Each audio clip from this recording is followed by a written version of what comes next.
Hello and welcome to the show. I'm Martin Wilsh, your host.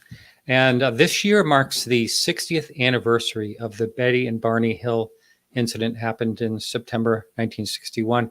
And we are lucky enough to have Betty's niece, Kathleen Marden, on. Kathy, we were talking ahead of the show. She was on early when I started this podcast almost 10 years ago now. So she was on early. I went to her where she was at in Newburyport, Mass, and recorded with her. It was back when I was not doing live shows at that time. But anyway, it's always a pleasure having her on. She's a very nice woman. And you can actually talk to her later tonight because at the last half hour of the show, we'll be taking calls. And speaking of calls, next week, it's all calls. It's all about you. It's a call-in show. And I'm always a little bit nervous doing the call-in shows. This is going to be my second one. I think I did half of one time, so maybe 1.5. But so next week, if you want to call in, talk about an experience you had, UFO related, please, or a topic along those lines. And the lines will be open. Bill will be screening them. And so I'd love to hear from you next week. And that's going to start the usual time, as it is right now, 6 p.m. Eastern Standard Time. Saturday, I'm going to be popping in at the Big Phone Home. That banner is on my website, podcastufo.com. And we are going to have Luis, that is, call in about another, 50 minutes from now or so. He's going to be on the show. He's going to be with us through the break as well. And he's going to be talking about what that is all about. And that's coming up this Saturday. And he is a great guy. He came kind of out of nowhere. I was he asked me on the show early on in his show. And I always like to say yes, because that's how I started. Someone said yes. And so I'll be talking to him later on. Over at our website, it's the blog this week is called UFO Ejects Metal Over Iowa. And check that out. Another great blog from Charles Lear. I don't usually get too personal about things that are going on in my life, but I did want to talk about this real quickly. And there is a reason I'm talking about it. And that is tomorrow morning when I get up and I look at the clock at 8 o'clock, I will be fully vaccinated because I had my shot. It'll be 2 weeks ago, Wednesday. And, it's not a big deal. I think the more we get vaccinated, the better off we're going to be in this country. I have a very close family member that did every single thing right for an entire year. And his friend that he lives with stepped out for 1 hour, 2.5 weeks ago. And now he's suffering with COVID right now. And I just think it's real important that we get vaccinated. And it's not a big deal. It doesn't really hurt if that's the problem. And, some people do get a little bit sick, but it's a lot better than COVID because we don't know the lasting effects of COVID and where that will go. It could affect the brain, the lungs, the heart, and all that. There's a lot of things we just don't know yet. And I'm hoping we can get through this thing together and get back to some normalcy. And the only way we're really going to do that is if we all work together. And anyway, that's it. I don't like talking politics or anything like that. Unfortunately, it has become politicized a lot. But let's just, we're in this together and let's get through it together. And I want to thank everyone that listens to the show. And I want to thank everyone that supports the show. And we are ready to bring in our guest now. And thank you for letting me say you didn't have any other choice, really, for me to give my opinion on this. But here is Kathleen. Welcome to the show, Kathleen. Thank you, Martin. Nice to be back with you. Yes. Wasn't it like close to 9 years ago when you were, it was right near the beginning of my show, I believe, right? Yes. I thought I had done the first show, but maybe not.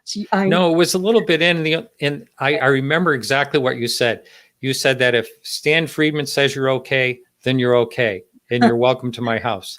Okay. That's what you said. Stan had been on your show then. Yeah. And I was staying with my father. It was during the summer in Newburyport, Massachusetts. That's right. Yes.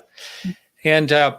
And we miss Stan. I know you were very, very close to Stan. Yes, he was And a friend. yeah, And colleague, that's right. And a co-author, actually, as well. co-author, mentor in the beginning. Yeah, yeah.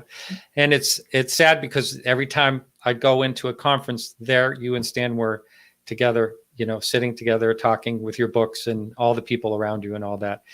He will be, he is very missed. He is. And what a great legacy. Mm-hmm. He did a lot of great things for the UFO world. He did. He certainly did. Yeah. And so how did you first, just, I know it's off topic of Betty and Barney Hill, but not really.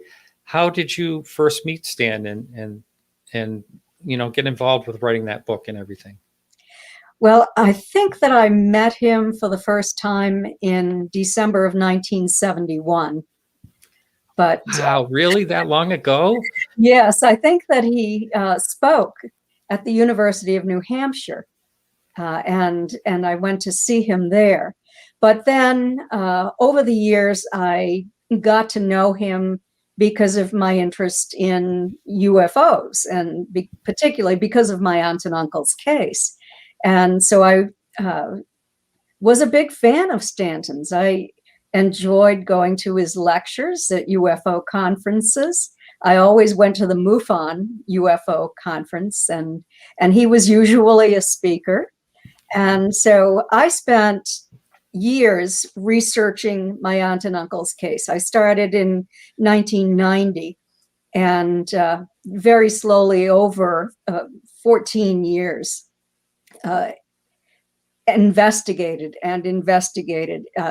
investigated, spoke with all of the original researchers I could find, spoke with other researchers.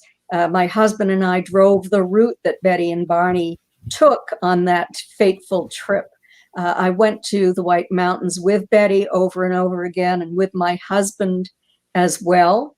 And, you know, I had written a manuscript. Betty knew that I was writing about her. She approved of it. She gave me the hypnosis tapes, which I transcribed for comparative analysis, which I did for the book. And then it came to the star map. And when I do research, I don't base it on somebody else's findings. I want to do that research myself. That's the kind of researcher that I am.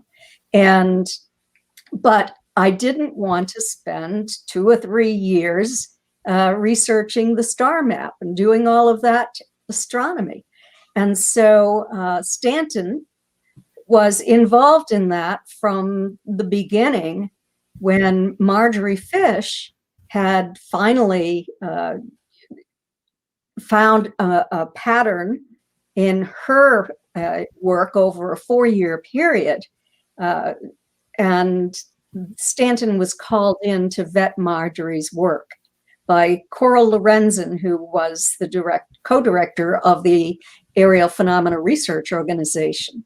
And so I went to Stanton at the MUFON Symposium and told him that I'd been writing this book, and told him that I had Betty's entire collection. She had passed at that time.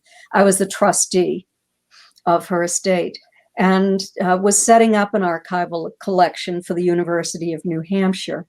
And Stanton found what I was saying to be interesting, and said before he would agree to work with me by writing a chapter on the star map and also a chapter on debunkers and disbelievers, then he wanted to see my collection. And so he came to my house. I was living in Stratham, New Hampshire at that time.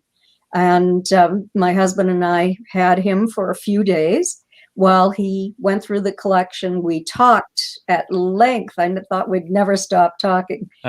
And finally, he read the manuscript that I had written.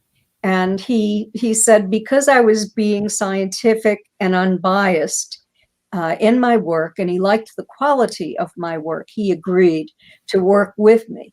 And so I thought it was just going to be for that book, which was published in 2007, but we began our work together in 2005. And yeah, and we just discovered that we enjoyed working together, and we spoke at conferences, sometimes from the same stage. We always shared vendor tables, and realized that we liked one another. He was easy to get along with. He made me laugh a lot, and he thought that I was funny too, and so we had a good time working together. And he asked me to write another book with him, and I said yes, I'd be happy to do that. It went so smoothly the first time, and then we wrote a third book together as well. So second one was Science Was Wrong. The third one was Fact, Fiction, and Flying Saucers. I think I might have them all, possibly. I wanted to show this to the YouTube people. Now, that's Betty's drawing, right? Yes, it is. She even signed it. I can see it on the right. Yes. And this is the star map right here. How close is that? That's pretty amazing. That's the identification. Stanton found the three scientists who vetted Marjorie's work and said that it was accurate. And I think one angle was a little bit off. So David Saunders, who was a statistician who worked on the Condon project, he was one of the chief investigators there, who was thrown out because he had found the trick letter and the infamous trick letter, and sent it to Dr. James McDonald, who publicized it. But anyway, Stanton did that work, found the scientists. David Saunders said that if there hadn't been one slight angle problem, that the chance of this happening just by chance, of Betty remembering that and reproducing it as the result of a post-hypnotic suggestion, would have been 1,000,000 to 1, but it was reduced to 1,000 to 1 because of that slight angle difference. Amazing, just amazing.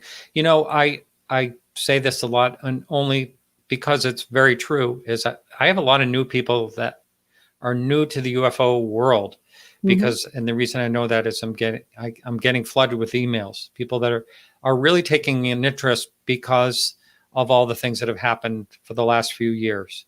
You know, the government coming out and saying, you know, this is that, and we're going to be talking about that when I have Lou Elizondo coming up in a couple of weeks. I'm going to be talking about that sort of thing then. But what I'm getting at, Kathleen, is that there are some people out there that may not know what we're talking about when we talk about Betty and Barney Hill. And I know 90% of everyone has heard it a million times or researched it, or it's the, you know, one of the biggest cases as far as what we call what encounter is that of the fifth kind?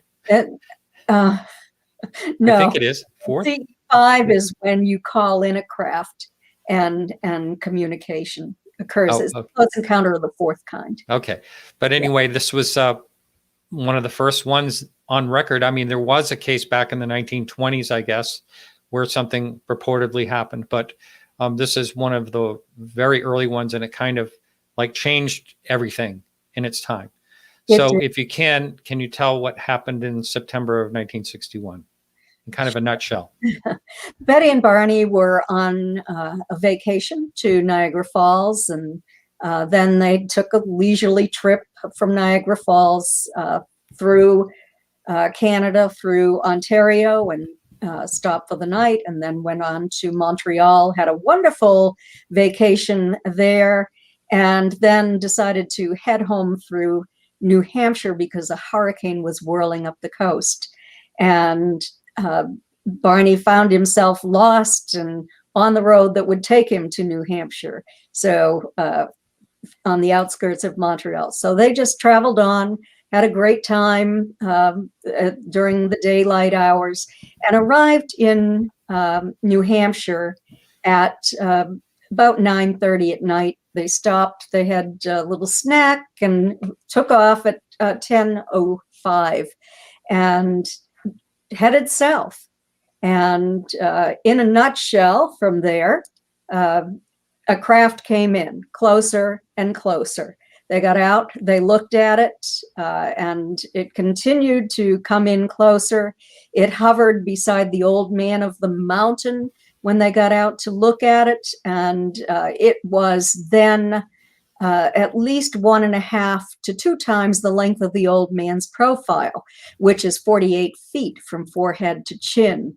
They got back into the car, exited Franconia Notch into North Lincoln, New Hampshire, where all of the cabins and motels and tourist attractions were. This was the off season.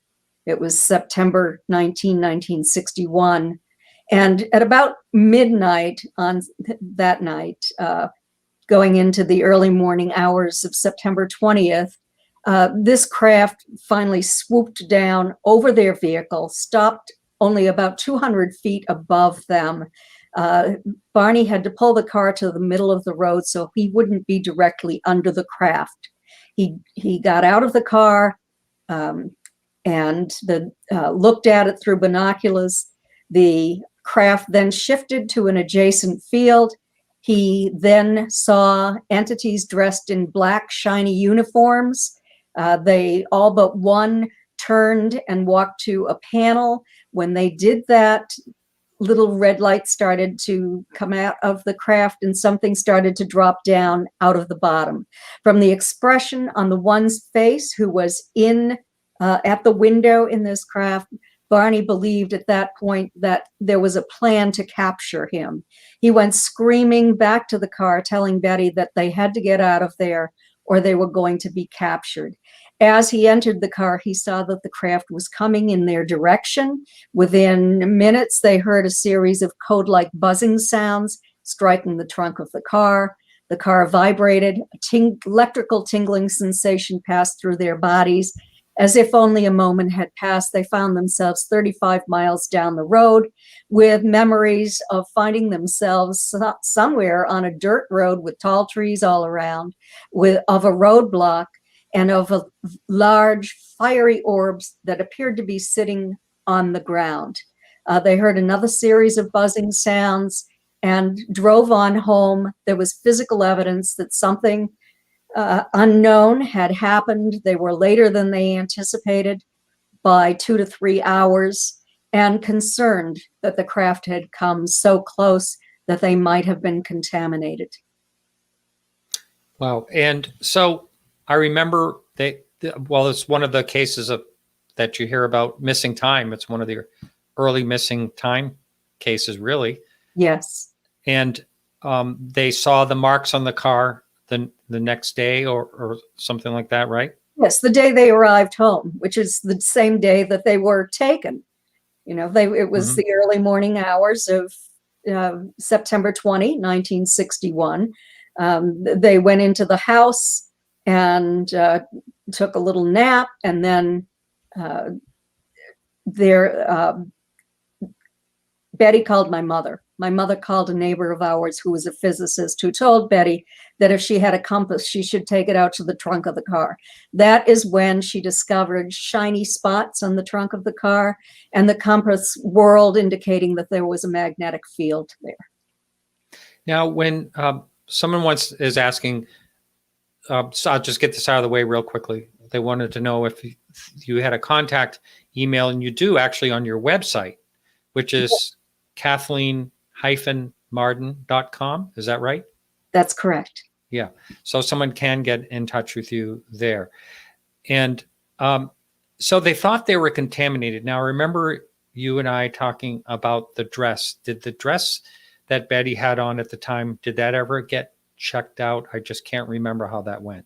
It did. First, it was torn from waist to hemline on the lining. The hem was torn down on one side, and the zipper that ran up the back of her dress had a 2-inch tear in the stitching and a 1-inch tear in the thick zipper fabric. It was in fine shape when she put it on that morning.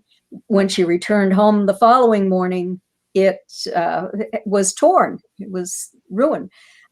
So yes, and then when she took it out of her closet the next time, there was a pink powdery substance on the dress.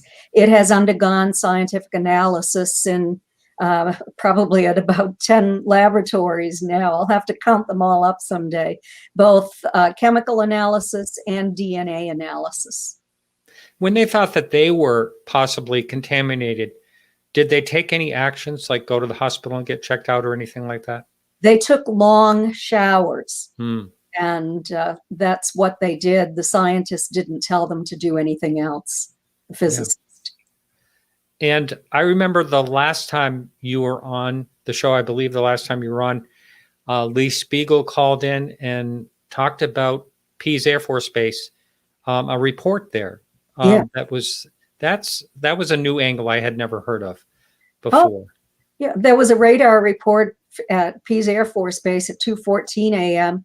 and then the North Concord, Vermont radar station, which was 17 miles from where they were in New Hampshire, also earlier in the evening had a large some kind of craft that was flying erratically against the wind, and the Air Force wrote it off as a weather balloon.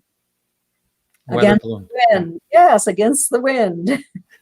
I've mentioned this on my show before. I lived in a house in Maine, actually, but it was across the Piscataqua River from Pease Air Force Base.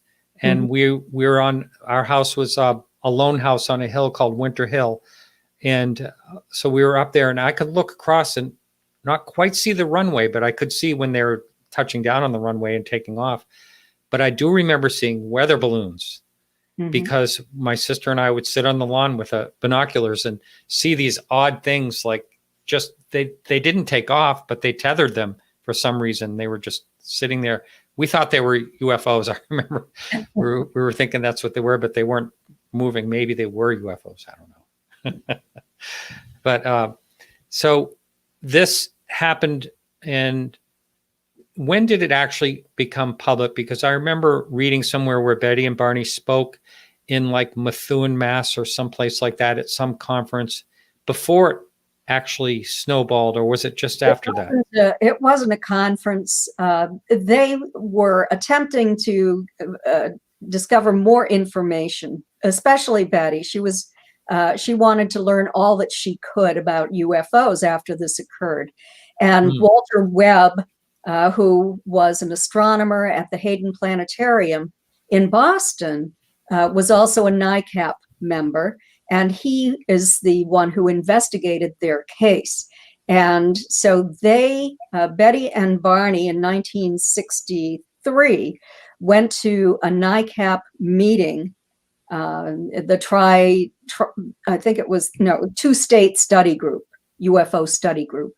And Betty and Barney ended up at the end of the meeting talking about their sighting, but this was supposed to remain confidential.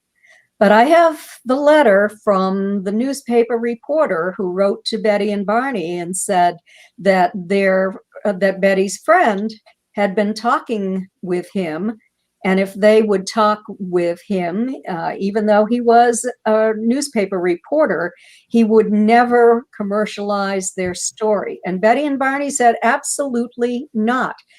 In fact, he went up to their house one night and sat on their steps, and they escaped out the back door and went to my grandparents' house. I grew up across the street from my grandparents, and they sat and we talked, and they waited until they thought he had finally left and drove back to Portsmouth. So he ended up talking to everyone else except for Betty and Barney, it seems. He didn't talk to Dr. Simon, but he talked to the Air Force.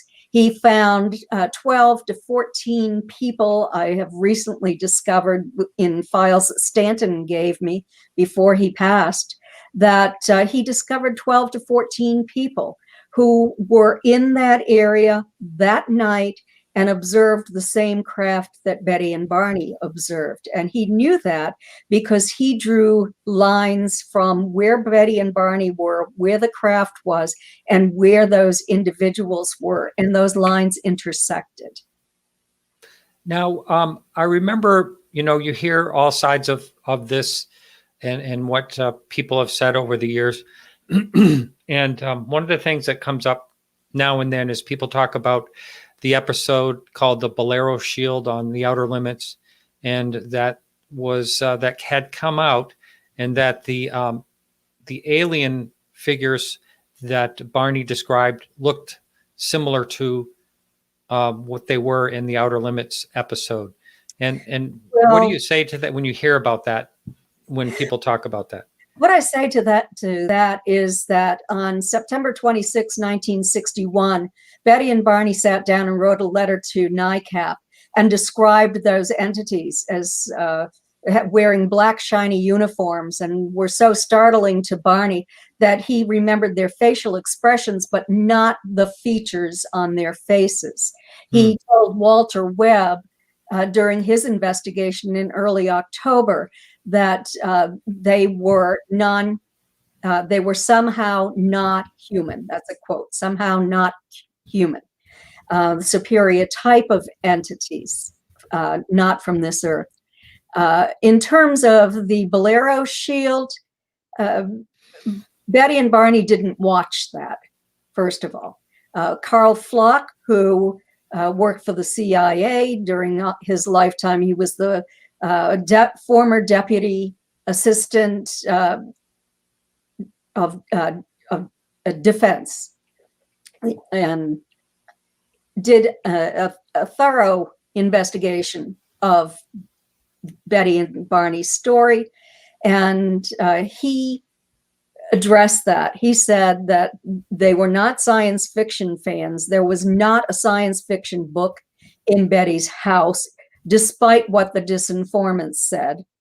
And so in terms of Barney seeing that, I have actually written a paper somewhere on the difference between the entities in the Bolero Shield and what Barney and Betty remembered under hypnosis. In the Bolero Shield, that was viewed in black and white, and those masks were paper mache. What you see is a new modern mask that's made to look a lot like what Betty and Barney described. So that's deceptive in my mind. Yeah. There. Also, the eyes that Betty and Barney saw were different than the Bolero Shield eyes. The person in the Bolero Shield, I think, had a wide thing and a regular human mouth and chin. That isn't what Betty and Barney described. The non-human entities spoke telepathically. The Bolero Shield person was speaking in English. The Bolero Shield person was wearing a light turtleneck. Betty and Barney saw non-humans dressed in black shiny uniforms. The Bolero Shield individual had a regular human body. That's not what Betty and Barney saw. So there are so many differences. I don't know how anyone can can dismiss this as some television show that Barney watched. It's absolutely absurd when you really get down and look at it. Yeah. So it's always good to talk about what you hear out there, when you to clear things up. And that's my meaning for that. I just want to give a little shout out to Mark Stanley in the chat room. He has written some beautiful music, many beautiful things over the years. But we do play, I do play his music on my Antiques show and have played it on this show before. So hello, Mark, out in California. So there is a question that came in here, and I wanted to put it up in front of you so you can read it. From Anonymous Rex: did Betty or Barney ever talk about repeating themes in their dreams, or remember more through their dreams before or after their contact? Okay. The idea that both Betty and Barney were having dreams is false. That's another more information put out by disinformants who were attempting to refute the case. Betty had 5 dreams, and they began 10 nights after the experience, and they lasted for 5 nights. She had these dreams in the morning, just before she awakened. Barney was working nights at that time, so he wasn't at home. When she had these dreams, they were, I have recently learned, had kind of a hypnopompic sense, like a light state of hypnosis. And in that type of dream, just before you wake up, it can include true memories, real memories, but also fantasy can be added in order to attempt to work through problems or anxiety that you might be having. Barney did not have any of these dreams. His first dream came when he was under hypnosis with Dr. Simon. And I think that probably the reason that Betty was able to tolerate this more emotionally was because she had these dreams. Barney didn't. This troubled him. And as time went on, it troubled him to an even greater degree. Well, Barney was the one who had the conscious continuous recall of observing those non-humans on the craft and feeling that their plan for him was to capture him. Betty didn't see those entities on the craft. She was sitting in the car, in the passenger seat that he had parked in the middle of the road. She was looking for traffic on the highway because she was going to have to pull the car to the side of the road. And the internal light was on. So, she just didn't see what was going on. Barney did. And he developed post-traumatic stress disorder, what they called conversion hysteria, where he developed bleeding ulcers, had to take time off from work. He was in the hospital with the bleeding ulcers. Wow. And, yes, and high blood pressure. He was having some serious difficulties over this experience that he had. And also the fact that his shoes were so deeply scraped that he had to purchase new shoes. There was evidence that he couldn't explain, and it bothered him terribly. And that is the reason that he was referred to Dr. Benjamin Simon. I see. Over on Facebook, we have a question. Did or were they aware of incidents before this one or after? And I do have to, my little chime in on that is, this is actually really kind of the first known one of its kind. Again, I mentioned earlier in the 20s something happened, but that wasn't really, you have to really dig for that one. But what about after, though? Did they pay attention to what was going on after that? The first case that was similar to theirs happened many, many years after, right? Yes, the first case that happened after theirs that they were aware of that was the Charlie Hickson and Calvin Parker case in 1973. Then Travis Walton came up after that, and then there were 3 women in Kentucky. Barney didn't live for any of this. Barney died in 1969. By the way, Calvin Parker was of that incident was on recently, and I've been pretty good friends with him over the last few years and in touch with him all the time. And I just want to say that he's not doing too well right now. And so I hope we can give good positive thoughts to him out there. I worked with Calvin under hypnosis. Oh, you did? Yes, I did. That was interesting to have him relive 2 experiences that he had with craft. I know you probably can't really talk about that, but that is, I don't know if you can or not. I don't know how that works. No one told me that I can't. Yeah. Okay. Yeah, it was having him relive it was very interesting. What I got out of all of this is that he was being warned about the danger of nuclear weapons. Just like every other experiencer, these non-human entities wanted him to carry that message to the public. On the last abduction that he had, she was very, very upset with him. She treated him very, very roughly, and in return, he tried to kill her.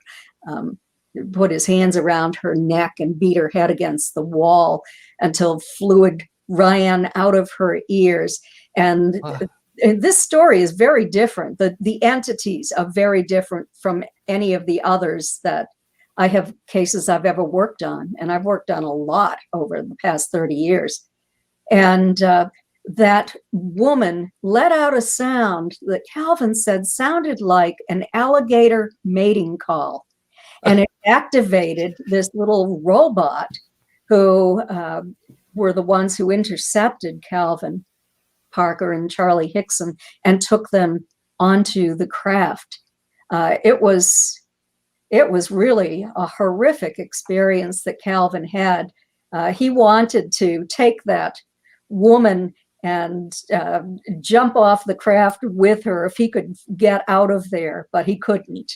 Wow. You know, he said he didn't care if he died, that he wanted her dead, is basically what it was. So she treated him terribly, but it was all about nuclear war. And, Calvin's father worked in the nuclear industry. And I know that Calvin had a drilling business. And I think he did like airport infrastructure under runways. Yes. Yeah. So I don't know if he was involved in nuclear weapons or digging for the holes for them, at least. But, that was her major message, which he had not complied. He didn't even remember it. How could he reply or comply with her wishes? But, all the times, the many, many times he and I have talked, not just on the show, but on the phone or whatever, I've never heard him mention any of this. This is really quite amazing. He's such a kind, gentle person. He's wonderful. Yeah. Yes. And but the only thing he ever said is that she put the like long fingers down his throat, or long finger down his throat or something like that, causing injury and causing him to bleed and develop. That's right. He did say that. Yeah. Well, yes. Yeah. Wow. Amazing. Well, I want to also ask you, you mentioned that you started looking at Betty and Barney's case in 1990. So between 1961 and 1990, was it a family discussion on, did you talk about what happened to Betty and Barney a lot? Was that a part of topics that your family would talk about? Yes, especially when Dr. Simon allowed them to remember what they had stated under hypnosis. He had hypnotized them separately and reinstated amnesia. So they couldn't communicate with one another about what they recalled, because they couldn't recall what they'd said.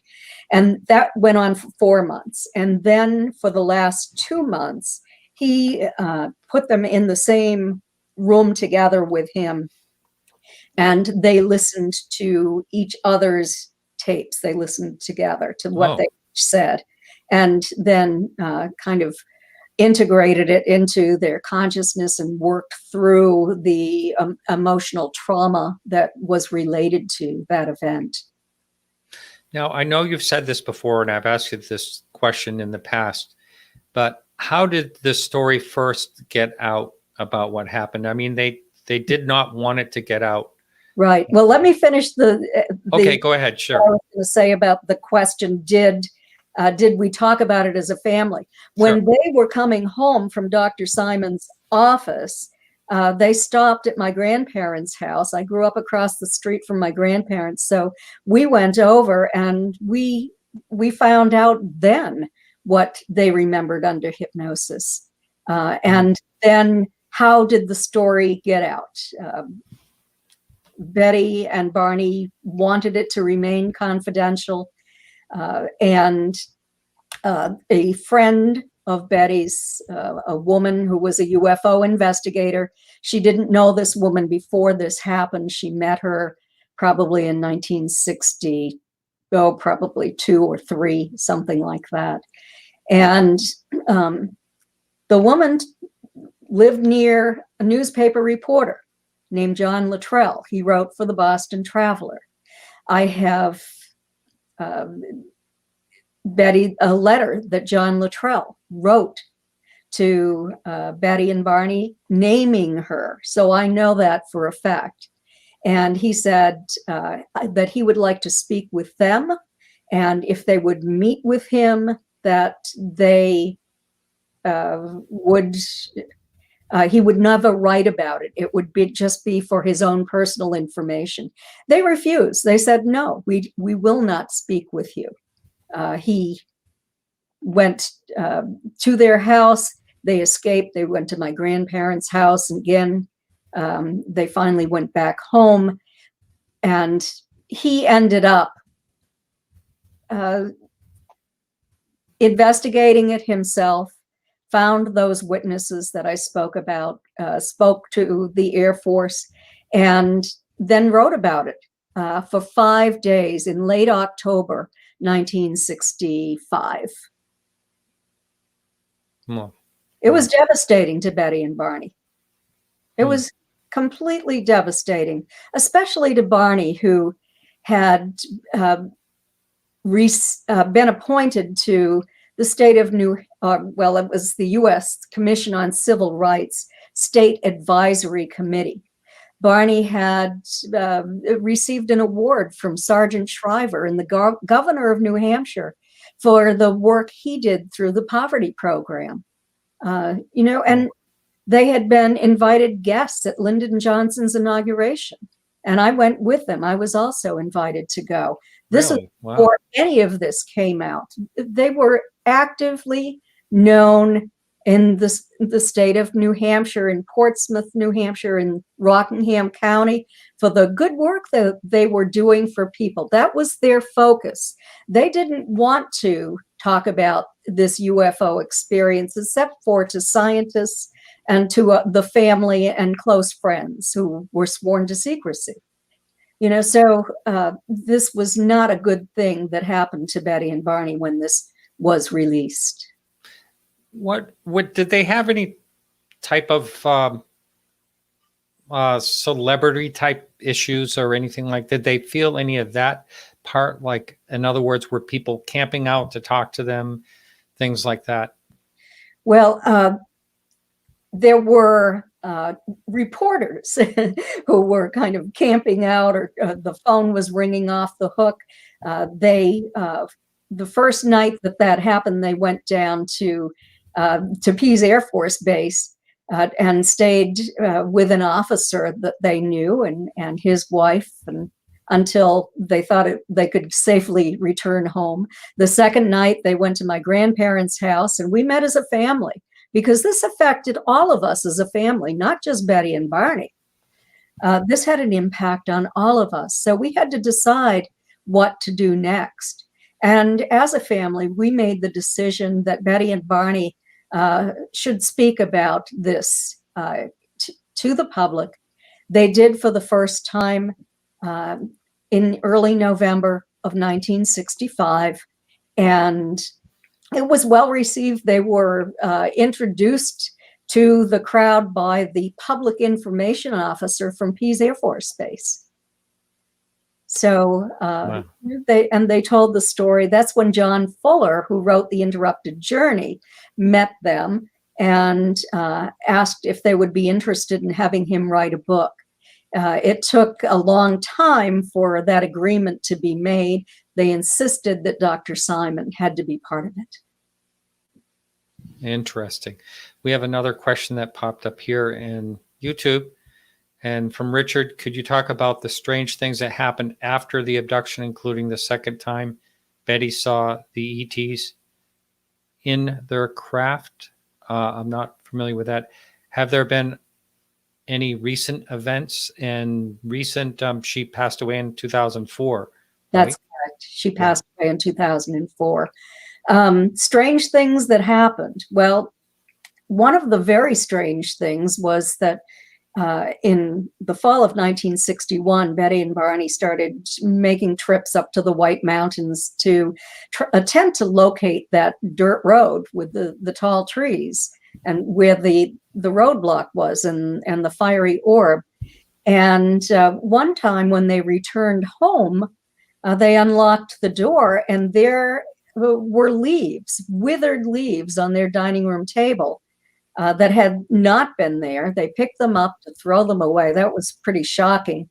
And there in the middle of the leaves were the earrings that Betty was wearing on the night of the abduction. She didn't even know they were missing until she found them there. So that was one very weird thing that happened. Another thing that happened is their house periodically was entered and just weird things were done. For example, let me give you one example. When I lived with Betty after Barney's death, I moved in with her. I was a college student at the time and commuted to UNH. And I was downstairs studying. And I was down there. I heard the door open in Betty's apartment and footsteps. So I went up the stairs thinking that Betty had stopped by for some reason. She was still working as a social worker then. And she wasn't there. So I thought, well, maybe she's just left, just stopped in and grabbed something. Went back to my apartment. And then I heard a loud crashing sound and footsteps as if somebody was running. I ran up the stairs. The closet door was open. Betty's baseball bat was on the floor. That was the loud bang. The front door to the apartment was open. The front door to the apartment house, the gate was open. And there was a man dressed in a beige colored suit running up the road. So that was a weird thing that happened. There were just a number of really strange things. I think it was a psychological operation that was being done on Betty in order to attempt to discredit her so that people would think that she was crazy. Maybe they were trying to push her over the edge. But Betty was as stable as could be. She was a very strong woman, and it didn't work, and she didn't tell the public about it. What kind of person would do that? I mean, that sounds terrible. Intelligence. You really think so? Wow. Yeah. And along those lines, do you think they had answers or things they knew about that they would withhold? Or do you think they're as clueless as everyone else? They're not as clueless as everyone else. Stanton and I did a lot of research in physical archives and in the military's history, and for our book, Fact, Fiction, and Flying Saucers. They began their study of UFOs way back in 1946. By 1947, they realized that they were discs that could outfly and outmaneuver anything that we had, that they were silent, they appeared to be metallic, that sort of thing. They did two major studies, one in 1952, where they took reports they had mostly from Air Force pilots and military officers, sometimes enlisted people, and a very small group of just citizens who had sightings. In the first study that they did, where they tried to categorize these as in prosaic categories, such as balloons, airplanes, meteorological phenomena, psychological, hoax, etc. 26.94% were true unknowns. They could not identify them as being anything coming from this planet. They did another study, the largest study ever done, in 1955, and it was Blue Book Special Report number 14, done at the prestigious Battelle Memorial Institute, the same kind of study that was done in 1952. But this time there were 3,201 cases, not the 1,500 and some odd from the first study. And there was a chi-square analysis done, quality analysis done in each of those studies. And in the second study, 21.5% were true unknowns. But what was most interesting is in the chi-square analysis, the best observations, the most reliable observers, and the longer the observation, the more likely it was to be a true unknown. Wow, really interesting. You really learned a lot when you were doing all that. We are going to be going into a break. I'm going to bring in Luis in just a minute here. However, there's this question: did Betty and Barney feel like they were chosen or ever mentioned knowing about it before it happened? Have you ever been asked that question before? No, they didn't know about it before it happened. Barney was a firm skeptic. He didn't believe that flying saucers existed. Betty wasn't sure. So they had talked to my mother about a sighting that she had in 1957 or 1958 with another aunt and a group of people when she was returning home from grocery shopping on a Friday night. But Barney scoffed at it, didn't believe it at all, thought it was misidentification, not that my mother was lying. Betty thought that it might be true, but Betty and Barney thought that they just happened to be in the White Mountains when these non-humans were looking for a couple of humans to pick up and examine. That's what they thought.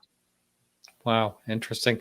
I am going to bring in, this is Luis from the West Coast, and we'll all be on the stream together here for right now, and then we'll go into break here in just 3 minutes. Welcome, Luis. Hey, Martin. Thanks for having me. It's a pleasure to be here. Kathleen, pleasure to meet you, my lady. Pleasure to meet you, too. Hey, I might as well ask you, do you have a question for Kathleen? Hey, you want to know something? I don't really have a question. I'm just going to back up everything she's saying I'm going to say the time frame and the relationship that was being had between Betty and Barney Hill was not a normal everyday thing. And for them to bring attention to that in the year that they were living in is, to me, a testament enough that they're not lying. Why bring attention to that kind of relationship in those times? It doesn't make any sense. But I also found fascinating the physical effects, the ulcers that you were talking about, Kathleen. That is, I didn't know that. So, I love the Betty and Barney Hill story. It's one of my favorites. And I think I'm not a real big abductions sort of guy. I don't dive into that realm a whole lot. I'm slowly getting there.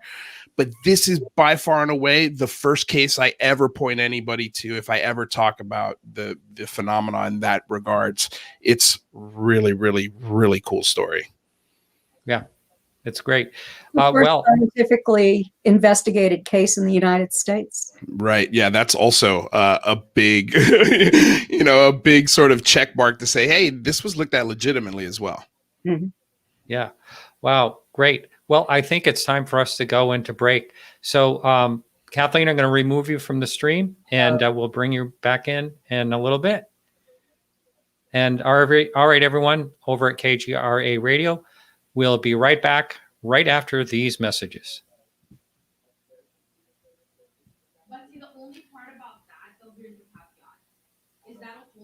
Okay, we should be clear here. And I got to remember to bring Bill in. But hey, let's talk. First of all, people are saying, who is this guy? Yeah. Where did he come from? It's a great question. I'm nobody. I am nobody. Well, that's how I feel about myself, too. I get what you're saying. I am very much a new person in this field. I'm not a researcher. I'm just an actor. in Los Angeles that has a really strong passion for this topic. That's it. Yeah, but let's talk about what you're doing. So basically, after speaking with you, and after specifically after speaking with you, and right before I spoke to Alejandro Rojas, I noticed that sometimes you guys would end your shows with, if you want more information, if you want more data, you have to call your representatives, and I always thought to myself, man, that's a really important message, but how do we actually convince people to do that? Because it's really hard to first of all remember to say that, but to try and convince people to actually physically pick up their phone, dial a phone number, and request information for our government on the topic of UAPs. So that's how this idea started, and that's what I'm doing. I'm doing an 8-hour live stream for my channel. I've invited former government officials, journalists, scientists, influencers within the UAP field and outside of the UAP field, and everyday average schmoes like myself. And I am encouraging all of the guests on my show to encourage their audiences and really, really give them the tools and show them how to interact with their government. So you just brought up the website. This is our website, www.thebigphonehome.com. When you go to this website, you put in your email address, and it will give you access to a downloadable list that you can go through. It's got the Senate, all of Congress. First of all, it's got every member of Congress and every member of the Senate that have to do with one of 6 committees or subcommittees. And those committees are the Judiciary, the Intelligence, the Oversight Reform, the Homeland Security, Appropriations, Space Science and Tech, and the Armed Services Committee. These are the 6 committees that have a direct or indirect knowledge of the UAP phenomena. And basically what we're doing is we're calling on Saturday, April 24th, 2021, and we're going to be leaving voicemails, and we're going to be reaching out on Twitter and social media to encourage people to call Congress and call these Senate intelligence members and request more transparency, more data. And also there's a lot of things we're asking for. We have a script also on our website. You can check out the script, and it just basically shows you everything we're doing and how to ask for information. Go on. Sorry, guys. Hang on. Go ahead. Gentlemen, here we go. 3, 2, 1, go. Welcome back. This is Martin Willis, and right now I have Luis Jimenez on with me, and I hope I pronounced your name. It's Jimenez, but that's fine. Jimenez. Yeah. Jimenez. Sorry. I always have trouble with Spanish. Some people would argue I have trouble with most names and pronunciations. It's totally understandable, Martin. Don't sweat it.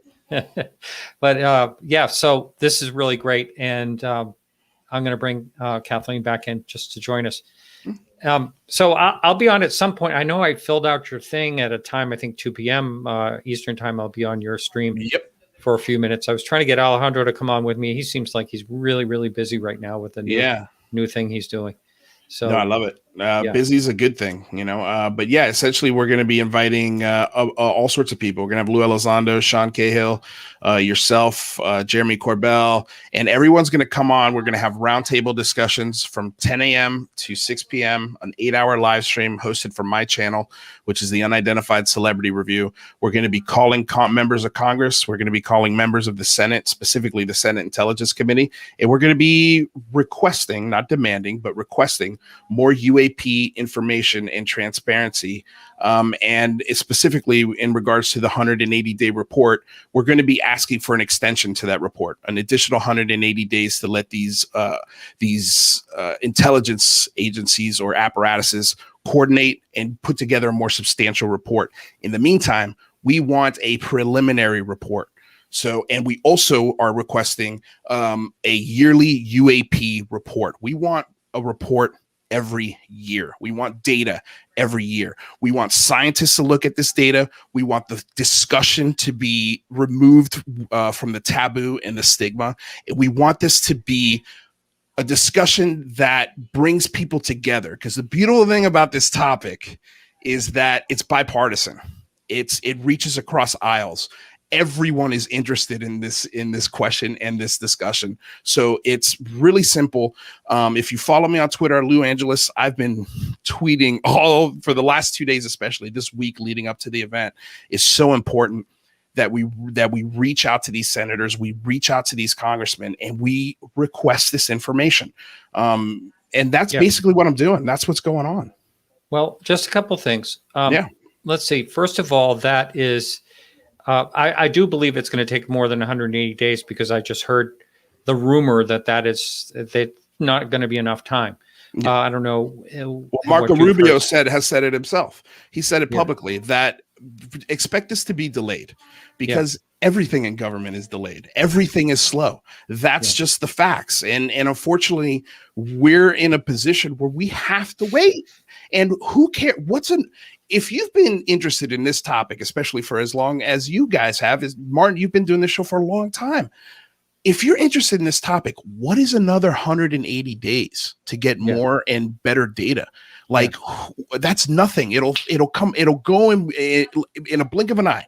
It's so, so let's give them the time. So that way, come another 180 days, there won't be any excuses, because we've given you the time, we've requested the data, and it also gives us more time to keep not pestering them, but requesting them.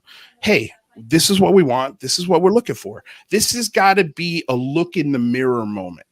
If you really want more change, if you really want more data, you have to call your representatives, local and state representatives. And we've put that list together for you. And if our list is too difficult to navigate, totally understandable. Go to James Fox's website, UAP Act Now, and he's got pretty much the exact same thing going on over there. And he's got a much easier, and his tools are much, much faster to get these messages out. But I will tell you, if you make these messages more personal, they have a less chance of being filtered out, because there is AI, not only in the telephone systems, but on the Twitter handles that filter out messages that repeat. So if you could personalize it a little bit, I think it goes even farther. Let me ask you this also. That day, the 24th, is this coming Saturday. Correct. And how responsive are people on a Saturday? That's, Well, there's a reason why we did that. First of all, it's the anniversary of the Lonnie Zamora case. So, that's also a pretty cool coincidence. But the Socorro, correct. The real reason why we did this is, take today, for example, the adjudication of these police officers in Minnesota. There might be anger, there might be passions for an incident like this. If we are trying to call in, say, on the same day of something like that happens, I don't want this event to be the scapegoat as to the reason why people couldn't call into their representatives and express their angers and concerns for something that, that really affects the human psyche. Like, this is not an issue where somebody lost their mother, at the hands of a brutal attack to somebody. This is not an issue where we should be calling and being angry. So that's why we're doing it on a Saturday. Also, people aren't working on Saturday. More people are available to call. So if we pack those voicemails with our messages, and we pack those Twitter handles with our messages, I promise you that will have a huge impact. And it also, I think, will open the dialogue for future events like this to bring on senators and bring on congressmen, so we can publicly start having this dialogue. We don't want to annoy Congress and the Senate. We want to kindly request this information. So that was part of the motivation as to why we're doing it on a Saturday. Initially, we were going to do it on the Monday. But after talking to some people, after really looking at this and trying to strategize this, that was, I think, the best course of action, just to try and avoid being a scapegoat, or God forbid, we just happen to land on a day where a Black Lives Matter protest breaks out, or something where people are really angry and looking for social justice. So that's the motivation and the reason behind that. I see. Well, I think, and Monday would have been a terrible idea, by the way. Yeah. Monday's an Yeah, extremely busy day, I'm sure. Extremely busy day. Yeah. Extremely busy day. But here's the thing is you can take this website, any one of these two websites that I told you about, and you can do this any day you want. Any day. This doesn't have to be on the 24th. You want to do this right now, you can do it. And that's what I've been doing all day today, is just sending out lists of committee members, all from the minority and the majority members, and making them aware of the 180-day report, making them aware of some of the requests that we're asking for, telling them about our website, and pointing them to and inviting them to join us. You know, that's what we got to do. This has got to be, no matter what your belief system is as well in this UFO community. You believe Bob Lazar, you don't believe Bob Lazar. You believe in lizard people, you don't believe in lizard people. You believe in alien bases, you don't believe in alien bases. I don't care. I don't care. What we can all come together on is that we all know the government has more information on this topic. So instead of pointing at each other, let's start pointing up. Let's start pointing this emotion and this passion upwards. And I promise you, it will yield results. And that's the whole point of the Big Phone Home. And that's what we're trying to do. Excellent. Well, it's thebigphonehome.com. Thank you so much, Luis. It's always a pleasure. Always fun talking to you. Martin Willis, you are a god amongst men, sir. Thank you for having me. Thank you for talking about this. Kathleen, if it's okay, please have Martin forward me your information. I'd love to have you on the show and talk to you all about Betty and Barney Hill. It would be amazing. Okay. Yeah. All right. Awesome. I think she said okay. Yeah, she sure did. We have it on tape. I'm holding her to it. Well, I appreciate all of your help, Martin, and I'll see you on Saturday. You bet. All right. Take care. All right, sir. Bye-bye. All right. Bye. All right. Excellent. That's great to see new energy like that in this field. I love it. And people like that can change things. So it's excellent. He has a lot of enthusiasm. And he sure does. I love that. Yeah. And, I forget where we were at when we were talking exactly. But I think what I wanted to find out was, what it was like for you growing up, before you really took this topic seriously. I mean, I believe, were you a teacher or something like that? You did some type of, I started out as a social worker. Social worker. Okay. And I I was in psychiatric social work, but my first husband was earning his PhD at in philosophy of psychiatry at the University of Cincinnati. I couldn't get a job in psychiatric social work, but I could get a job teaching in the inner city. So I did graduate work in education. I was a teacher for about 14 years. I was an education services coordinator as well. So that's my professional history before I became an investigator and professional writer. And so I'm going to ask you kind of an odd question. Do you think that any part of your path for your career was shaped in any type of way by the incident? Absolutely. Absolutely. The reason that I studied psychiatric social work was because of what Betty and Barney went through and Barney's reaction to it. If I probably would never have an interest in UFOs if this hadn't happened. I immediately, as a 13-year-old, developed an interest in astronomy. And my father bought a telescope for me. And we went out and looked at the sky at night. And, wow.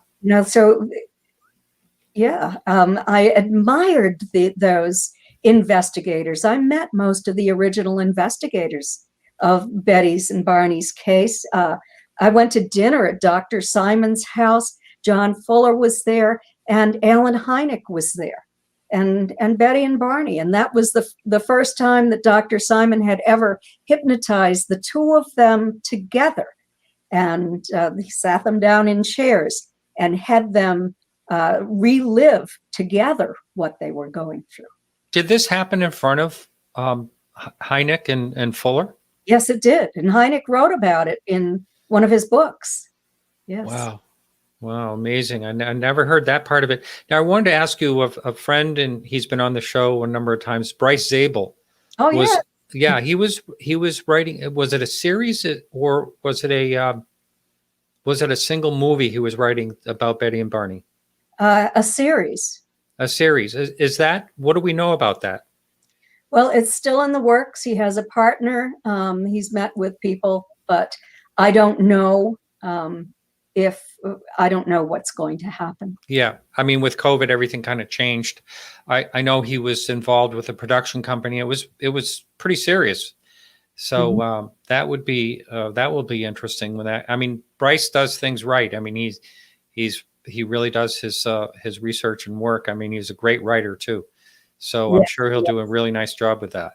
Yes, I like him because I know that he is not going to focus on horror, that he is going to treat this story sensitively in terms of who Betty and Barney were as people and the experience with the UFO, the abduction, and how it impacted their lives. Right. And that is, let me just see, that a question just popped. That is one of the things that, I'd like to talk about more, how they dealt with all the pressure of this, how did they kind of filter back into normal life, or did they ever? I don't think they ever did after it was made public. They filtered back into normal life until it was made public after the hypnosis sessions with Dr. Simon. They worked through it. They tried to forget about it. They continued on with their civil rights work and the things that they were committed to doing. But it was that violation of confidentiality that changed everything. And with that came criticism, came disinformants who I believe at least a couple were working for the government. I wrote about that in one of my books. and they were closely associated with the government and the CIA and the NSA. So it really created problems, I think, in their lives. Barney had a massive cerebral hemorrhage and died in February of 1969. I suspect that it was related to the new pressures that were put on him, and he really cared about what people thought about him. He had an excellent reputation, but suddenly he was being portrayed as a weak man who would do or say anything that his wife told him to. That was total baloney, but it was carried to the public. Both he and Betty were portrayed publicly as being different than they actually were. Valerie Cunningham, who was a Black Portsmouth historian, knew Barney. Her parents knew Barney as well. And she said that Barney was strong and courageous. So, I mean, that's from a woman who knew him well.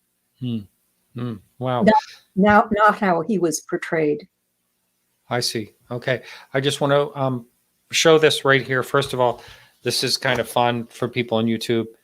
This was the book Captured that I got from you, Kathleen, and when you were sitting next to Stan Friedman, and there's both of your signatures there. And but I recently got this in the mail. This is your latest edition right here, the 60th anniversary edition.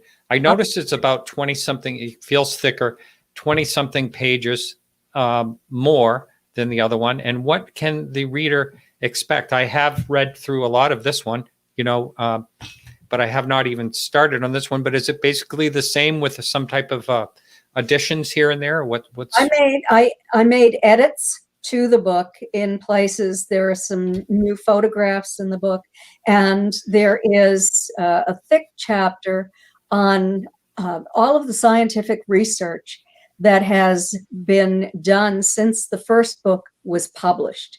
So there's a tremendous amount of new information. And when people read that, I don't know how they can possibly say that this didn't happen. And is that throughout the book, or is there a separate new chapter in there? Separate new chapter. I see. Yeah. Mhm. They had to do it that way because of the printing or something. I see. Can we talk about what some of that scientific research is and has been done? I can't tell you the results, but a new star map study, I see. a study of alien symbols, DNA analysis on the dress, new chemical analysis on the dress, witnesses to the craft that night. I did mention that in our discussion already, and more. Yeah. You did address when Betty saw the second craft, right? I mean, I thought I put that question up there. No, I forgot that one. Oh, that part of it. Oh, you didn't. Yeah. You didn't say. Yeah. Okay, I see. Okay, so what? Well, craft. Yeah, and Yeah. what was that? What was that? I don't remember hearing anything about that. Yeah. Well, there were two incidents where she might have seen the entities on the craft. One was after Barney's death, when she was returning home at night from my grandparents' house, and she saw a craft up very close. It was at height, just about the height of the telephone poles. Another time was when she was out taking photographs of these craft after with the CE5 experiments she was doing. She took a great photo of a craft with what appeared to be an entity standing in the window.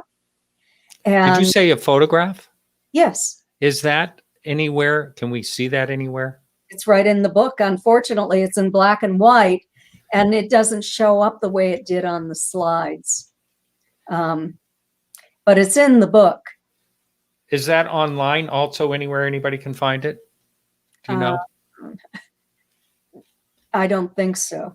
I show it when I do lectures on it, and I will be doing some lectures this year at Roswell and other places. So you're actually Roswell's going to be open to the public basically this year. It is. They're going to have their UFO festival, and I've had Hallelujah. so Somewhat normalcy. Yes. Yeah. And possibly at Exeter, New Hampshire is planning to have it, theirs as well. That's always in the fall, usually. And it's over Labor Day weekend. Yeah. And So I'm sure I'll see you there. Yeah, as long as they can get all the approvals. And I'm going to be talking about the 60th anniversary of Betty and Barney's encounter. Perfect timing then. Yeah. We're going to be taking calls in about 15 minutes just to let everyone know. So if you have questions, you can also, I do see a lot of people have been posting them. And thank you for that. Please put them in caps when you put them up on the chat, either Facebook or YouTube. So when you were growing up and going, through your everyday life, did people know that you were related to Betty? Did that ever come up at any point? No, because I, in 1966, let's go to 1965. I was a I was a senior in high school. I graduated in 1966. So they found out in 1965, but I was on the student council, an officer on the student council, and I was highly respected in school. Nobody would dare to give me a hard time about it. That's good. So yeah, the kids knew at school, knew about that, and I told people that Betty Hill was my aunt, and but when I was working professionally, I didn't talk about it because I thought that it might have an impact on my career. Right. And you and I mean, I was in Portsmouth a big part of my life. And weren't you in like Newington or something like that? Or am I getting that wrong? I lived in Stratham. Stratham, that's right. Okay. And so when the movie, I forget what it was called, came out about Betty and Barney, I remember that because I saw that. at the time it came out. What year was that? 1975, I believe. It was called the UFO Incident, starring James Earl Jones That's and right. Mel Parsons. Yeah. And James Earl Jones did a great job in that, if I remember right. Yes, did an excellent job in that. Yeah, he's a fine actor. And what did you think about the portrayal of Betty?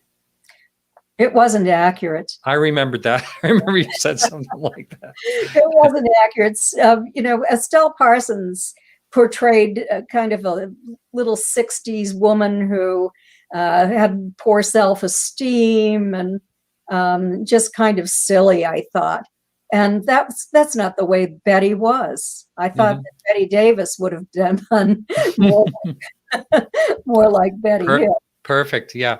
That would have been perfect back then in 1975 too, if I remember right. Yeah, but I do remember watching that, and that was like nothing else I'd ever seen before. And then I remember like going into work the next day, someone else had seen it and they said, "That's a true story." I said, "No, that can't be a true story." And they said, "Yeah, it happened right here." And they knew all about it. I remember that. Yeah. It wasn't entirely accurate, but the interrupted journey wasn't entirely accurate either. John Fuller's publisher put a lot of pressure on him to make the story more interesting and put tension into it and that sort of thing. That wasn't there in the true story, which is what Stanton and I wrote. So a little bit different, but John, the publisher, Stanton and I went to John Fuller's archival collection at Boston University. And there were letters there saying, you're going to have to do this if you want to have a book. Wow. Mm-hmm. Wow. So a question over from Facebook. Do you feel that, now this is something you're actually involved in, so you would have an answer to it. Do you feel abductions are on the rise or decline? I think reports are on the rise because people who have had these experiences over a lifetime feel more comfortable speaking about it now, not necessarily on the air, but to other people. I was for 10 years the Mutual UFO Network's director of experiencer research. I stepped down recently due to time constraints. But during that time, I would say we received about 100 reports each month. And we're more of a support kind of arm of MUFON. All of the people are also UFO investigators, but they do non-judgmental listening. They're supportive. They will not criticize. They have a list of approved, vetted hypnosis practitioners, mental health providers if people are traumatized, and support groups. For referrals, we don't exactly make referrals. We have that list, and people can have their names. They enter into a private for-pay relationship with these professionals. The MUFON does not give free services, but most of the support groups are free. That's really a good service. And I know that whatever it is that's happening, it really helps people to talk about it. It really does, yes. Yeah. I mean, I've seen people at these conferences that, leave the rooms after talking about it. And it's in a way like a group therapy type of situation where they can all discuss it freely. You and Denise Stoner did, she was on the show at one time, I believe with you actually. You did a commonalities study, didn't you? I remembered something about that. Yes, we did one together, and then I've worked on two after that. One for the Edgar Mitchell Free Foundation, and yes. That was 3,200 cases at the time the book was published. And then I did another one with Dr. Dancy Donderi and Dr. Michael Austin Melton. Denise was part of this, and others on the ERT, who we did one on 516 experiencers. So we have a tremendous amount of statistical information on commonalities that experiencers share. that are not common in the general population. I see. Wow. Let's see. I want to pop up another question. And before I do that, though, in the commonalities, what would you say is the most apparent common thing that happens during what people are reporting? Well, there are changes that experiencers undergo. They become different people. And experiencers are a more altruistic. They have a different perception of the world than other people. They are more highly spiritual. They become psychic or intuitive. They become empaths, where they can sense the physical body, the emotions of another person as if they were their own.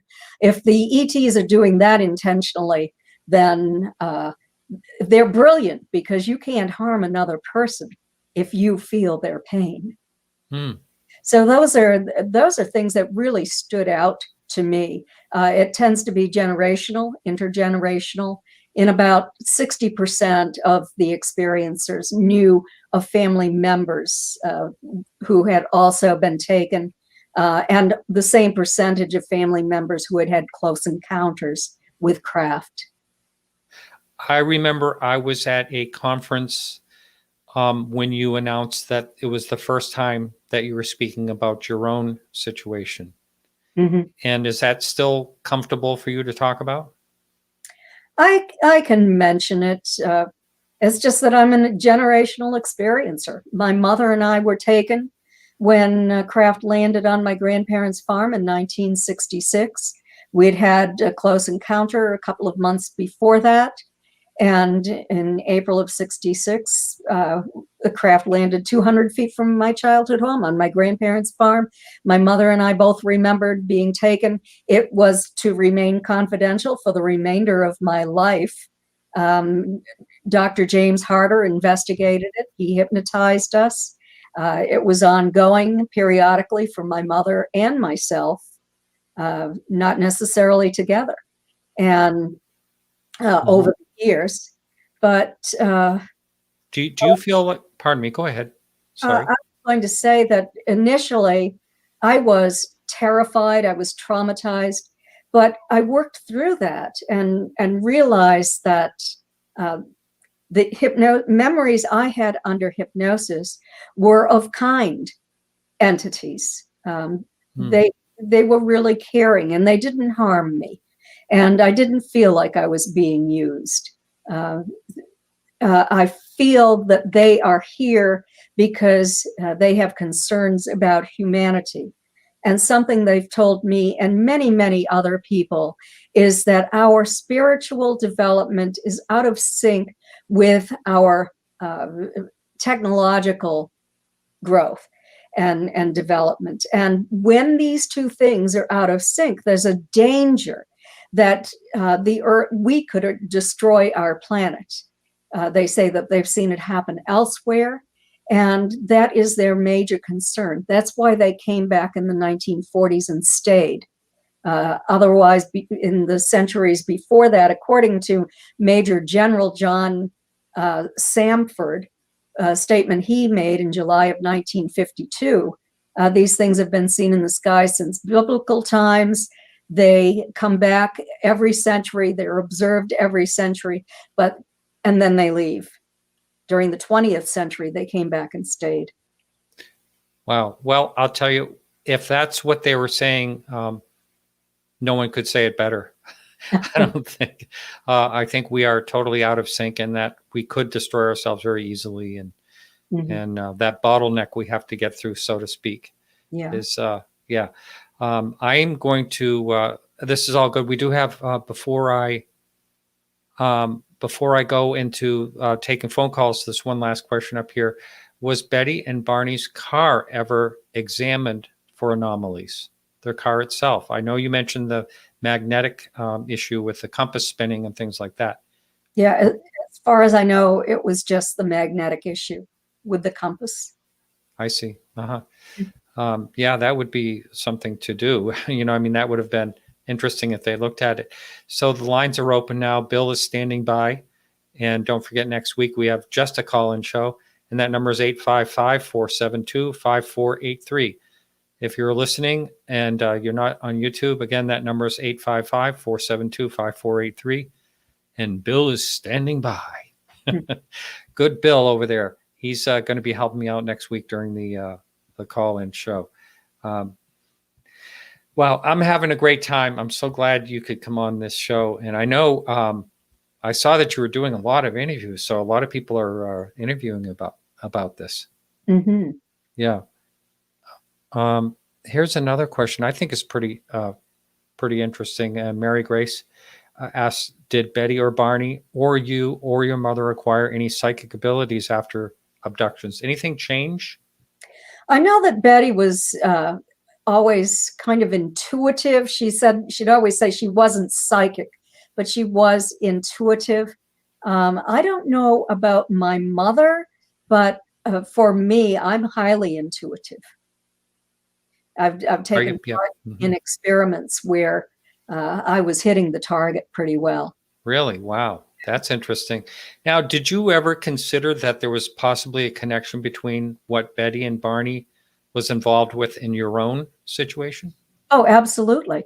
Really? Wow. What happened to my mother and I occurred when Betty was working with a team of scientists who were trying to call in craft. And she wanted one to land on my grandparents' farm. And so I think that, they probably thought that maybe Betty wanted them to meet the family. My goodness. Wow.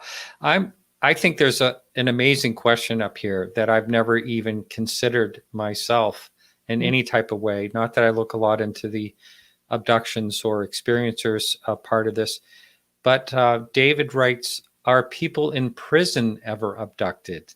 Wow. What a thought.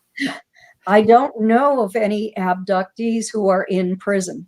So they want to be abducted. I suppose they would love to be abducted. Yeah. Well, that's a really great question, and I'd love to find out if there's ever any answers to that. Well, if experiencers become empathic, then they probably wouldn't go to prison, because if they harm somebody else, they feel the pain. Oh, wow. All right. We have Rob on the line calling from Pennsylvania. Rob, welcome to the show. Thank you. And thanks for your show. And thanks, Kathleen, for being on the show. I just had a question about maybe your insight into what experiencers remember and the things that they see when they have the events happen to them. I know that there are various things like lost time and memories that come and go. Is there possibly an explanation you might have for that kind of mind, like mindset or something? I don't know how to describe it. Or is there some kind of like hypnosis state they may be experiencing while they're being abducted? And then their memories of what happened, or their attempts of communication that may occur to them, they may visualize things in an unusual way, almost like a dream. So I'm having trouble trying to explain what I'm trying to I think I know what you're talking about. So I'll try to answer that. In our studies, we discovered that the majority of experiencers have some conscious recall of what has occurred, especially when they're being taken, and oftentimes they're awake. And they say that it's like undergoing anesthesia and then coming out of anesthesia. In terms of memories, there might be two things at play. I don't think that it's the trauma of the event that wipes out the memory. I believe that these non-human entities either do it intentionally, because when Betty was being walked off the craft, she said to the leader, Do you think you can come back sometime? There are people I'd like for you to meet. And he said, well, he didn't know, but perhaps he would. It wasn't his decision to make. And she said, well, how would you find me? And he said, we can always find those that we want to find. And he told her that, well, we've decided that you and Barney shouldn't remember this, that we've decided that you're going to forget about it. And Betty said, then, you know, if it's the last thing I ever do, I'm going to remember this. And she did remember more than Barney. And she worked through some of this in the dreams that she had. But that might be their decision. I also took part in an experiment. And in this experiment, we had people who were UFO abduction researchers. We had a psychotherapist, 2 skeptics, and a man who communicates with non-humans. He's been in communication since he was 8 years old when they appeared in front of him. And he was a police officer from England. He now lives in the United States in the same town that I live in. So this was very convenient when we met. And this experiment had to do with communicating with these non-humans who were 5th and 6th dimensional beings. So we couldn't see them, but we could feel them. We had a very strong magnetic kind of electromagnetic tingling through our bodies. And we could measure the rise in the part of the room that they were standing in as well. But then we learned how to communicate with them individually. And one came to me. I communicated with him, and I wrote down everything that he told me. And it's a good thing I did, because when he was gone, I completely forgot about what he said. I knew it had happened, but I couldn't remember a thing. If I hadn't written it down, I wouldn't have known. And my husband was with me when this was occurring. So very strange. So I wonder if it's that powerful electromagnetic field that has a lot to do with not remembering. Yet some experiencers do remember quite a lot. Anything else, Rob? That's very interesting. No, that's everything. Thank you, Kathleen and Martin. That's great. All right. Thank you for the call. So the lines are wide open, and I hope this doesn't happen next week for long. 855-472-5483. And Bill is standing by. And let's see. When they were, Betty and Barney, when they were like, say, four years after this, I know you said, I think it was 1990s when Barney passed away, right? But he died in 1969. Oh, that's right. That was right. That's right. At 46 years old, terribly young. Mm-hmm. Before he died, though, were they asked to speak at in interviews, like on TV or things like that, when this got out? Well, after The Interrupted Journey was published, they were under an agreement that they would publicize that book. So they were on television to tell the truth. I remember the Tell the Truth one. They were on Linkletter. They were on a variety of different shows, radio shows and television shows. And how did they handle that? Were they okay with doing those type of things? They seemed to be. It took up time. They had to take time off from work to do it. But they seemed okay. They had sort of memorized what they were going to say. They said the same thing every time. Right. So this question here, please put your questions in caps. What's your, I don't know if you want to comment on this or not, but what is your opinion on Dr. Jacobs' conclusion regarding ET, the UFO phenomenon? And what I know of that, or maybe I'm thinking of someone else, isn't he saying there's a lot of hybrids like Among Us and that type of thing. Yes, and they want to supplant us. Insectoid, he calls them insectolins, the mantis types. And David Jacobs and I have discussed this at length together and at conferences and on the telephone.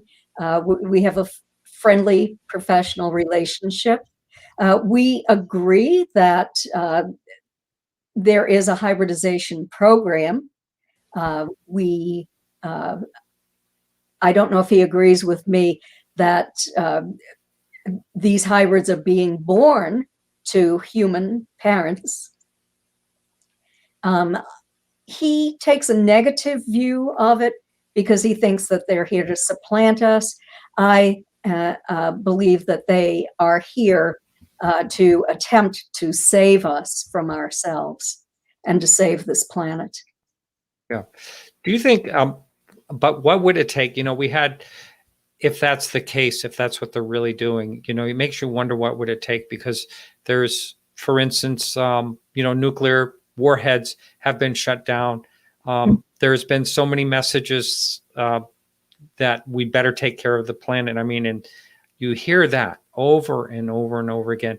Do you think that there can be any impact from that? Or do you think people are just saying, oh, everyone's crazy?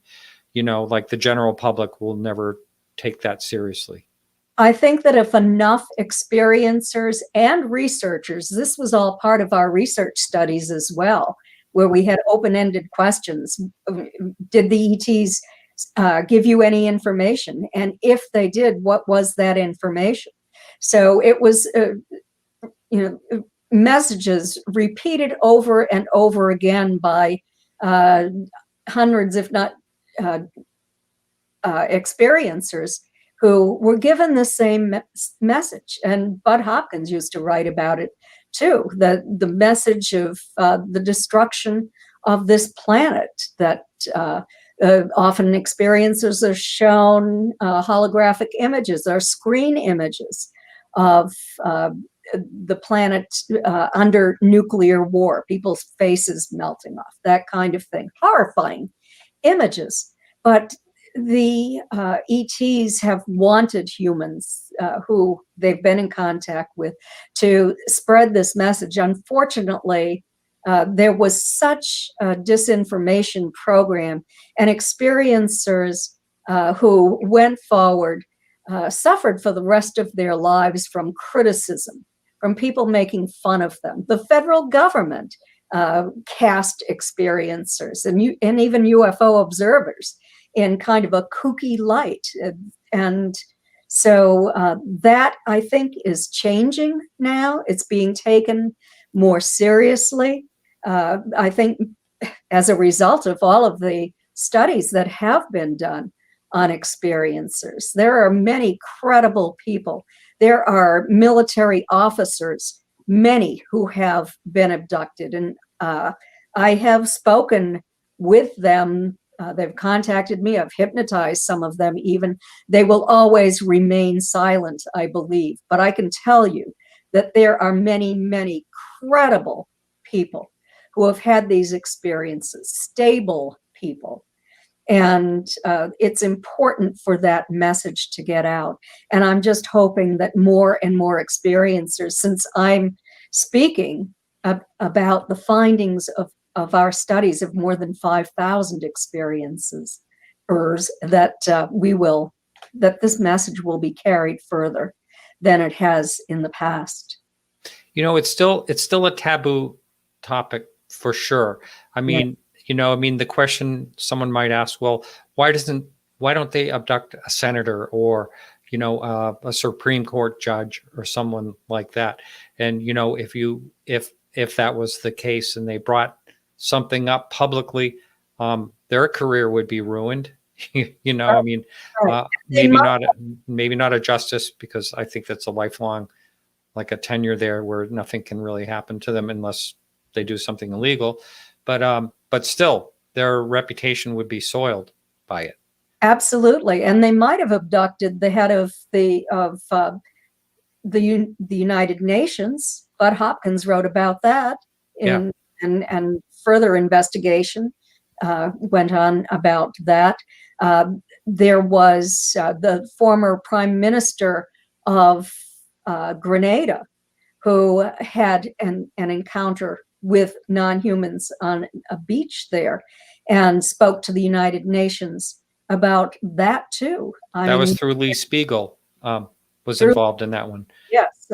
Years ago in the late 70s. Yeah. Yes. Fascinating. And the other one that Bud Hopkins wrote about was also someone I spoke to, Ralph Blumenthal, that John Mack dealt with way back. I have another caller here. We're going to bring that person on. And we have Lauren from Connecticut. Lauren, welcome to the show. Yes, thank you. Hi, Martin. Hi, Kathleen. Hi there. Welcome. I was wondering, Kathleen, when you said that the aliens are trying to get us to take care of our Earth better, what if we don't? What if they feel that, my goodness, these people just aren't getting it?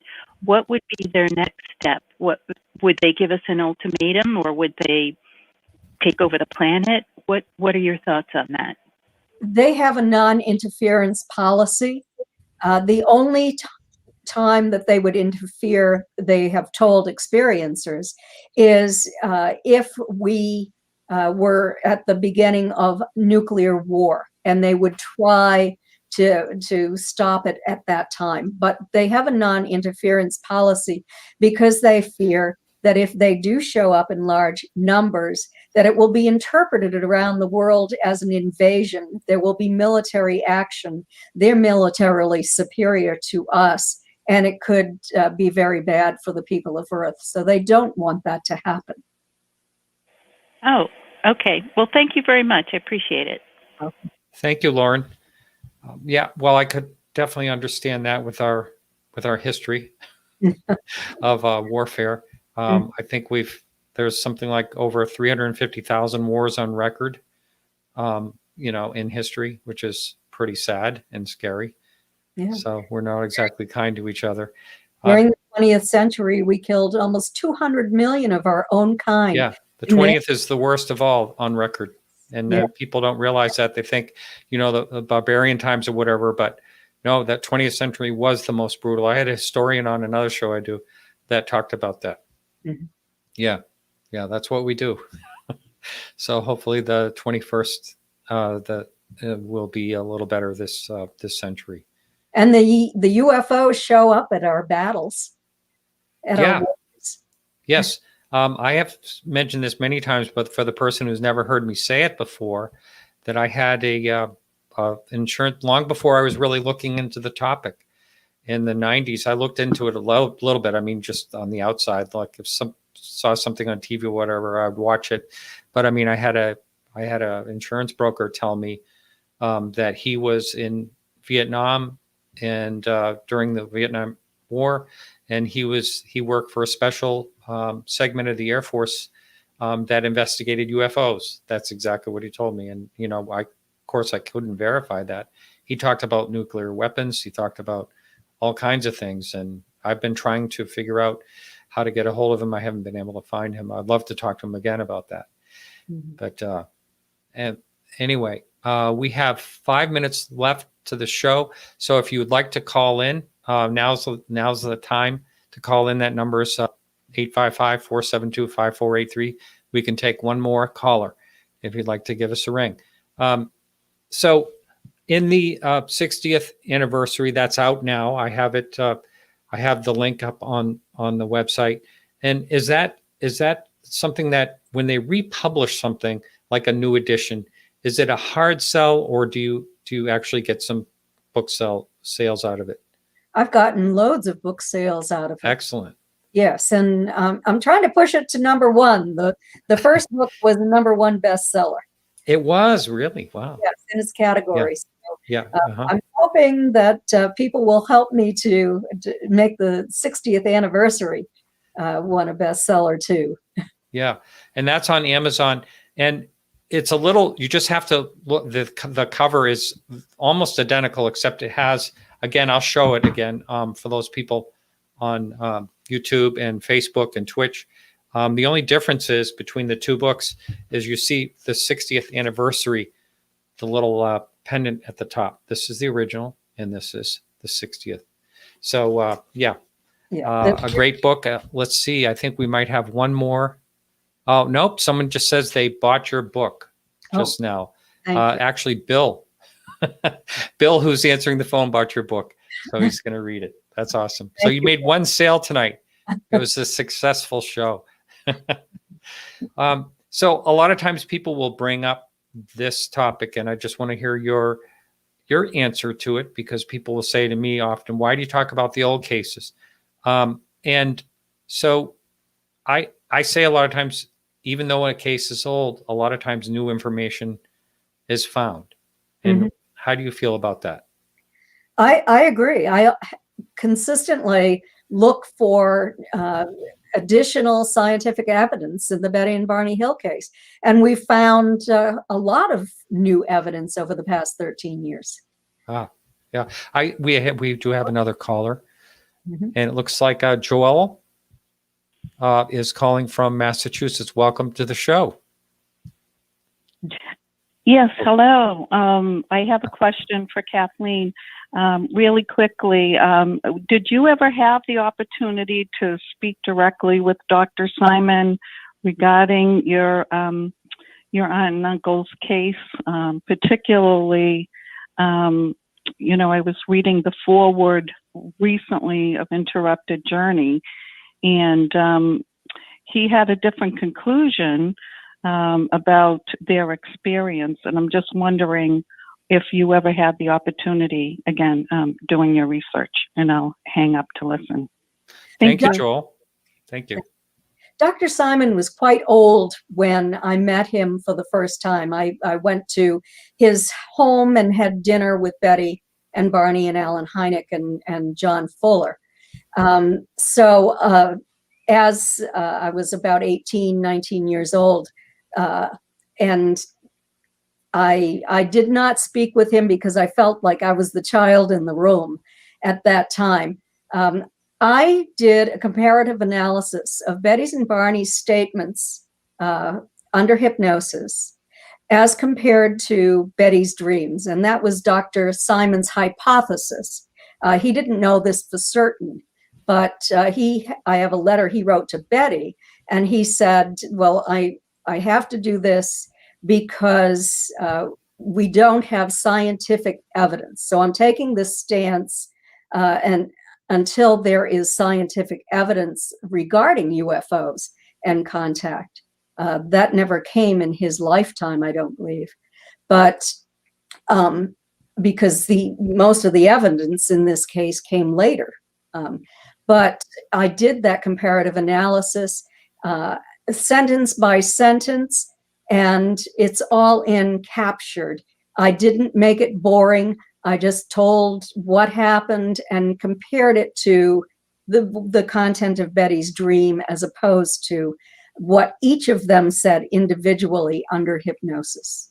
Kathleen, it's been a real pleasure. We are at the end of our show. Thank you so much. Very nice to be with you again, Martin. Yes. And again, Kathleen, is it dash or underscore? Dash. Marden.com. Thanks so much. And I hope you push to number 1. You take care. All right. Yeah. Good night. All right, everyone. So that's it for this show. Thank you so much. And remember to come back next week. We have the call-in show. And think of an experience you'd like to call about, or you just want to call and talk about a UFO sighting, any of that. So thank you so much. And remember to keep your eyes to the sky. See you next week. Stay safe.